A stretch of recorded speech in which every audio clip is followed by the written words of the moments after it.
আবু সাইদ, শহীদ আলী রায়হান, শহীদ শান্ত, শহীদ ওয়াসিমের মতো আপনাদেরকে মানে বাঁচতে হবে।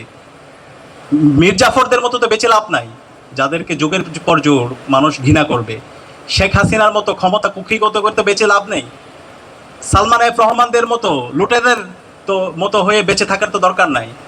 আজকে আমরা দেখতে পাচ্ছি দেশ আবার সেই লুটেদের হাতে তুলে দেওয়া হচ্ছে, আবার এস আলমকে পুনর্বাসন করা হচ্ছে, আবার যারা যারা হচ্ছে ব্যাংক লুট করেছে তাদেরকে পুনর্বাসন করা হচ্ছে। তো সেই কারণে আজকে আমাদেরকে আবার নতুনভাবে ঐক্যবদ্ধ হতে হবে। আজকে সেই কারণে আমরা ছাত্রনেতৃত্বের ভূমিকায় আমি সবাইকে বলবো, বাংলাদেশের যত অর্জন সেটা ছাত্রদের মাধ্যমে হয়েছে, তরুণদের মাধ্যমে হয়েছে। আমাদেরকে আবার ঐক্যবদ্ধ হতে হবে। আমাদের অনেক ভুল হতে পারে, আজকে আমাদের এখানে নির্মোহ পর্যালোচনা হয়েছে। আমরা আশা করব আমাদের এই ভেদাভেদ ভুলে গিয়ে আমরা ঐক্যবদ্ধভাবে শহীদদের কথা স্মরণ রেখে, শহীদদের রক্তের কথা স্মরণ রেখে আমরা আবার ঐক্যবদ্ধ হয়ে আমরা শহীদদের আকাঙ্ক্ষার আলোকে একটা নতুন বাংলাদেশ বিনির্মাণ করতে চাই। সেই বাংলাদেশ বিনির্মাণ করার জন্য আমাদেরকে ঐক্যবদ্ধ হতে হবে। একই সাথে আমরা আজকে দেখতে পাচ্ছি সরকার শপথ নেওয়ার পরে আজকে প্রায় 45 থেকে 46 দিনের মতো হচ্ছে, পুরো সরকার ব্যর্থ সব জায়গায়। প্রত্যেকজন মন্ত্রী ব্যর্থ হয়েছে। আপনি একজন মন্ত্রীর সাকসেসফুল অ্যাক্টিভিটি দেখান, তার কোনো ধরনের প্রোফাইল নাই। যোগাযোগ মন্ত্রী, সে বলছে এবারের ঈদটা নাকি খুবই স্বস্তিদায়ক হয়েছে, কিন্তু আমরা দেখতে পেয়েছি 351 জন আমরা আমাদের ভাই বোনকে এই ঈদে হারিয়েছি। সারা দেশব্যাপী যে জ্বালানি সংকট, ঘন্টার পর ঘন্টা ধরে আমাদের নাগরিকদেরকে এই তেলের জন্য দাঁড়িয়ে থাকতে হচ্ছে, কিন্তু প্রধান যে মন্ত্রী সে বলছে যে দেশের মধ্যে কোনো জ্বালানি সংকট নাই। সম্পূর্ণ দ্বিচারিতামূলক আচরণ। একই সাথে আমরা শিক্ষামন্ত্রী দেখতে পাচ্ছি সে বিভিন্ন ধরনের পপুলিস্ট বক্তব্য দিচ্ছে। আমরা দেখতে পাচ্ছি তিনি বক্তব্য গিয়ে কচিমচি যারা শিশুরা আছে তাদেরকে জিজ্ঞেস করছে তারেক রহমানের মেয়ের নাম কি, প্রাইম মিনিস্টার সাবেক প্রধানমন্ত্রী বেগম খালেদা জিয়ার নাতির নাম কি।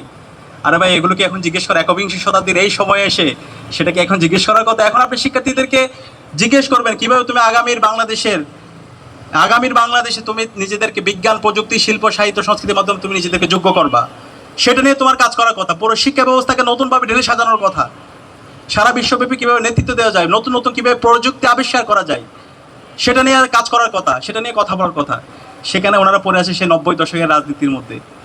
তো আলটিমেটলি বিএনপি এখন যা করতেছে নিজের পায়ে নিজে কোড়াল মারা। তাদের দুটো সুযোগ ছিল, এই জুলাইয়ের আকাঙ্ক্ষাকে ধারণ করে সংস্কারের পক্ষে অবস্থান নেওয়া, অথবা এই জুলাইয়ের শহীদদের সাথে গাদ্দারি করে, জাতির সাথে প্রতারণা করে, জননায়ককে উপেক্ষা করে নিজেদেরকে পতনের দিকে নিয়ে যাওয়া। তো এখন ওনারা যদি নিজেদেরকে পতনের দিকে নিয়ে যেতে চায় তাহলে তো আমাদের আর কিছু করার নেই। এবং আমি দৃঢ়কণ্ঠে বলছি, বাংলাদেশে জুলাই সনদ বাস্তবায়ন হবে। যতগুলো অধ্যাদেশ হয়েছে প্রত্যেকটা অধ্যাদেশ বাস্তবায়ন হবে ইনশাআল্লাহ। 90-এর গণ অভ্যুত্থান পরবর্তী কেয়ারটেকার সরকার ভিত্তি করে বিএনপি ক্ষমতা এসেছিল, পরবর্তীতে এটা বাতিল করছে। এরপরে গণ আন্দোলন হয়েছে, পরবর্তীতে কেয়ারটেকার দিতে বাধ্য হয়েছে। এই কেয়ারটেকার সরকারের আন্দোলনের চেয়ে হাজার গুণ শক্তিশালী আন্দোলন হবে জুলাই সনদ বাস্তবায়নের আন্দোলন। এই গণভোটের যে জনরায় সেটা বাস্তবায়নের আন্দোলন, অধ্যাদেশগুলো বাস্তবায়নের আন্দোলন। তো আমরা আশা করব বিএনপি যে অধ্যাদেশগুলো বাতিল করেছে সেই অধ্যাদেশগুলো পুনর্বহাল করবে, জনরায়কে সম্মান করবে এবং সবাইকে সাথে নিয়ে একটি নতুন বাংলাদেশ বিনির্মাণের জন্য কাজ করবে। এবং সে বাংলাদেশ বিনির্মাণ করার জন্য এখানে যতগুলো ছাত্র সংগঠন এসেছে আমরা আশা করছি আমরা ঐক্যবদ্ধভাবে কাজ করবো। আমাদের মধ্যে ডিফারেন্স অফ অপিনিয়ন থাকবে, মতানৈক্য থাকবে, কিন্তু বাংলাদেশ প্রশ্নে, জুলাইয়ের প্রশ্নে, শহীদদের আকাঙ্ক্ষার আলোকে একটা নতুন বাংলাদেশ বিনির্মাণের প্রশ্নে আমরা ঐক্যবদ্ধভাবে কাজ করব সে উদাত্ত আহ্বান জানিয়ে, এবং আজকে যারা উপস্থিত হয়েছেন সবাইকে ধন্যবাদ জানিয়ে, আপনাদেরকে ধন্যবাদ জানিয়ে আমি আমার কথা এখানে শেষ করছি। আসসালামু আলাইকুম রহমতুল্লাহ।